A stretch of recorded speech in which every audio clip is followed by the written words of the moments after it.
Hola, konnichiwa, sasrikaji, what's up? I really need to learn to say hello in more than 1, 2, 3, 4 languages. But 4 is pretty good, right? I just thought of a new one. How? Not so bad. This is Ghuman Jr. and today we are going to do a stay-at-home lesson based on the moon. It's going to be called Moon Meditation.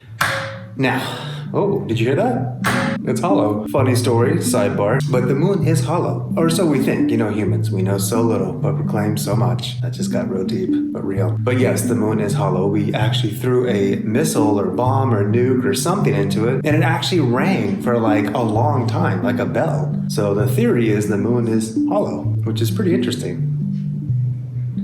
It's the Death Star. I'm joking. I hope so.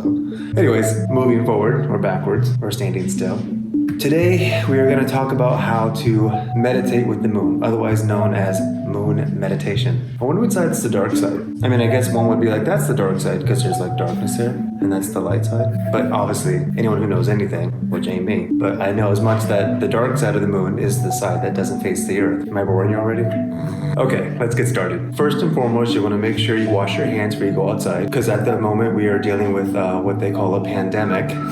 Good times, good times. So you want to make sure you ask your parents or your guardians or your older siblings or your babysitter or your imaginary friend or whoever that's in charge of you. You want to have someone knows where you're going so you're not kind of like walking out into the dark by yourself. You know what I mean? Creepy. The basis of this meditation of the moon is basically wrapped around the idea that when you go outside, you want to find a place where you can stand still and undisturbed. You want to make sure you have a good visible position with the moon in the sky. Now you'll notice the moon is different every single night. It is never the same. The moon goes from crescent to waning gibbous, full to half, to back full, to back waning gibbous. You'll notice the moon actually transitions. It's never the same on any point at any given night. It's actually never even the same part of the sky every night. Obviously, this is because of the Earth's rotation, its, wobble back and forth of its axis, and of course the Earth as it rotates around the sun. The sun is what actually illuminates the moon. So when you look at the moon and you see the moon lighting up, it's actually reflecting the sunlight, which I know is kind of like, yeah, duh. But you never know. Whoever's watching this video, for all I know, you're like, where am I? No, seriously, like, where am I? So with that said, the moon is reflecting the sun, but with that thought in mind, that means the juxtaposition of the moon has to be facing the sun, with the Earth in between the moon and the sun. Once you locate the moon, you'll notice the phases of the moon are nothing more than based on the shadow of the Earth. So when you see a half moon, a full moon, a waning gibbous, a crescent, not a croissant. Oh, God, I love croissants. Anyways, when you see these different phases of the moon never changes. The moon's always the same. He, she, it, he, thee, they, her, whatever, nondescript, non-binary, is always the same. It's just the shadow of the Earth that creates the illusion of this kind of different moon in the sky. Also, the moon never changes sizes. The reason the moon looks so big when it's full, when it's close to the horizon, is an optical illusion. Like most things in this wonderful world of reality, of truth and falseness, it's a trick on the mind. When you hold the eraser of a pencil to a full moon and then go out later that night or the next day or whenever the moon looks like it's just this tiny little moon in the distance, hold the eraser of the pencil to it and guess what? It's the same size. So it's all just in the perception of the mind, which is important. When you observe the moon and you observe that its shadow across the moon, I want you to think about the concept that the shadow is actually of Earth. What you're looking at is not a different size or shape of the moon at all, but in truth, in essence, the shadow of Earth. This is important for this meditation because as weird and as awkward and as kind of like, oh God, like what I'm about to say to you it is very necessary. Don't geek out, and it's nobody's business but your own, so don't worry about it. This is between you and yourself, okay? And between you and yourself, in the dead of silence, in the dark of night, as you look at the moon and the shadow on it, I want you to allow your mind to think back, if maybe even, possibly in the present. Who knows? Like I said, I don't know you. I don't know what's going on. But I do know my journey, and I do know observations of other journeys. And I know that the past and the present, for all of us, is filled with wonder and amazing and goodness and strength and awesomeness, because we're all amazing, we're all beautiful. He, she, they, them, it, whatever. We're all magic. But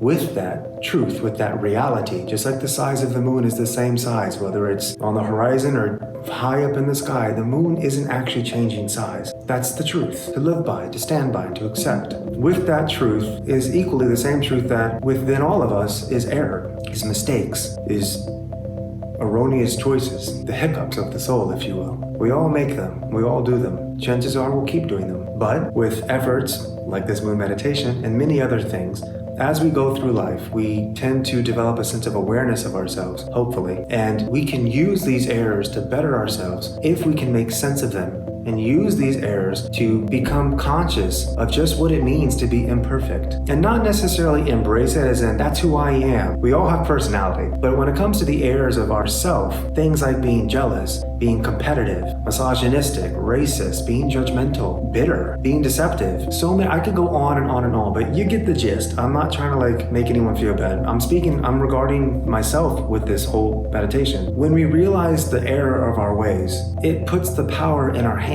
The more any of us, myself included, deny our errors, the more we deny our power to fix them. It's an empowering thing. It's a wondrous thing to realize where in life we made mistakes. And whether you're 10 years old or 15 years old, 30 years old or 50 years old or 90 years old, or if you're lucky / cursed, 100 years old, you'll realize in your ponderings of your past and your present that mistakes were made. And this is a beautiful thing. Not the mistakes, but the awareness of said mistakes is beautiful because suddenly you become your own programmer of your own software. If you choose. It's not easy. I don't say all of this to just kind of toss it on you and be like, be a better person.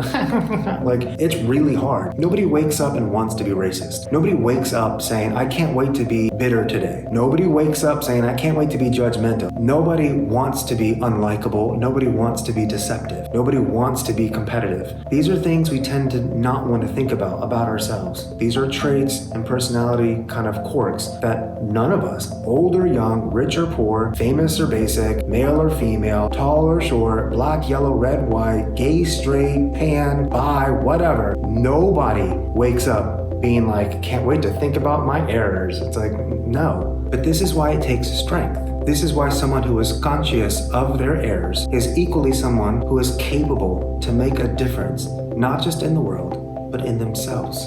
And this is important. Once you realize that you have the power to make yourself a better person, you realize the purpose of this meditation. Because when you look at the moon, that shadow you're seeing is a shadow casted by the earth. The earth is not created by the shadow. The shadow is created by the earth.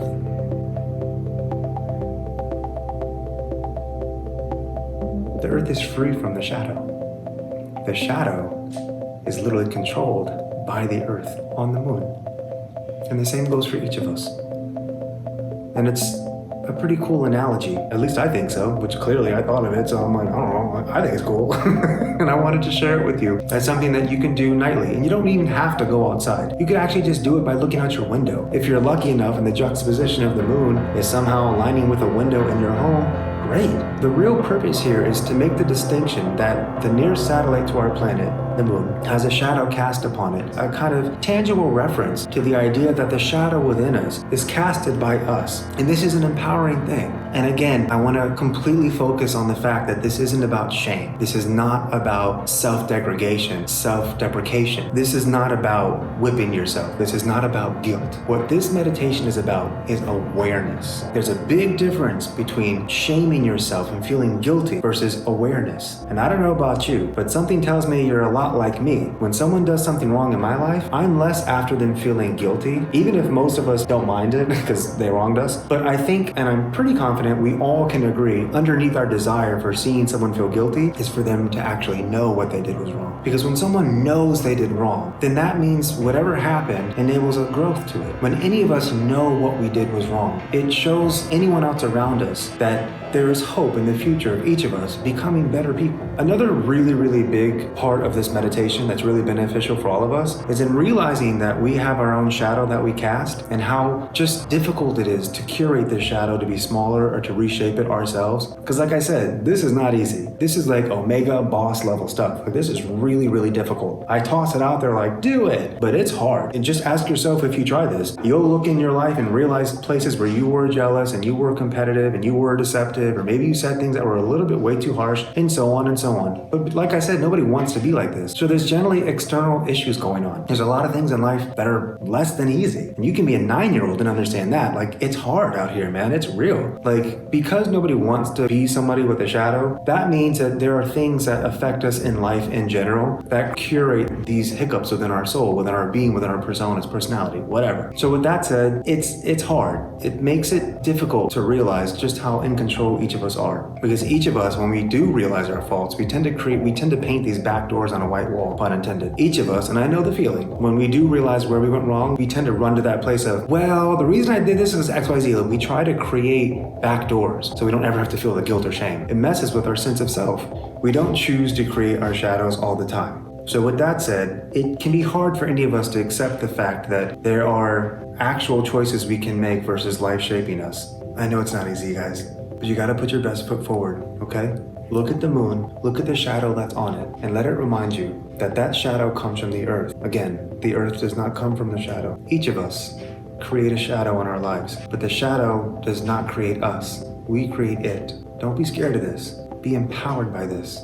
Look at your wrongdoings, face them, so that you can shape them. You can shape yourself. Consider your awareness the sun. Illuminate your knowings of yourself. And at the same time, the struggle you feel, that I feel, that we all feel, when it's like, oof, this is really hard, JB, I say to you, hold on to that. Because that's how you create forgiveness and empathy for other people. Because just like you, the rest of us are like, oh gosh, I'm trying not to be this person, but it's like really difficult because of X, Y, Z, external things in life. Like, it's real out here. Think about that in yourself and then apply that to other people. It won't take away the sting when someone hurts us. It won't make it okay when someone wrongs us. But it can enable each of us to be that much more forgiving, especially when someone says sorry. But even when someone doesn't say sorry because they just don't want to realize their shadow, then each of us will realize when we try to do it, why? Because it's hard. It's really, really difficult, but it's possible. And like the earth to the moon and the sun to the earth and the moon, we're at the center of our own universe. So give it a shot. Go out there, look up into the night sky, find the nearest satellite, and look at it. Observe the shadow. Observe your own shadow. And know deep down inside in your heart, you're the one who's able to shape it. Because you're strong, because you're capable, and because you're worthy. That's it. Hope you guys enjoyed that. And I hope you guys are all doing safe and doing okay out there in the world. And take care of yourself. Take care of your heart. Take care of your shadow. Peace.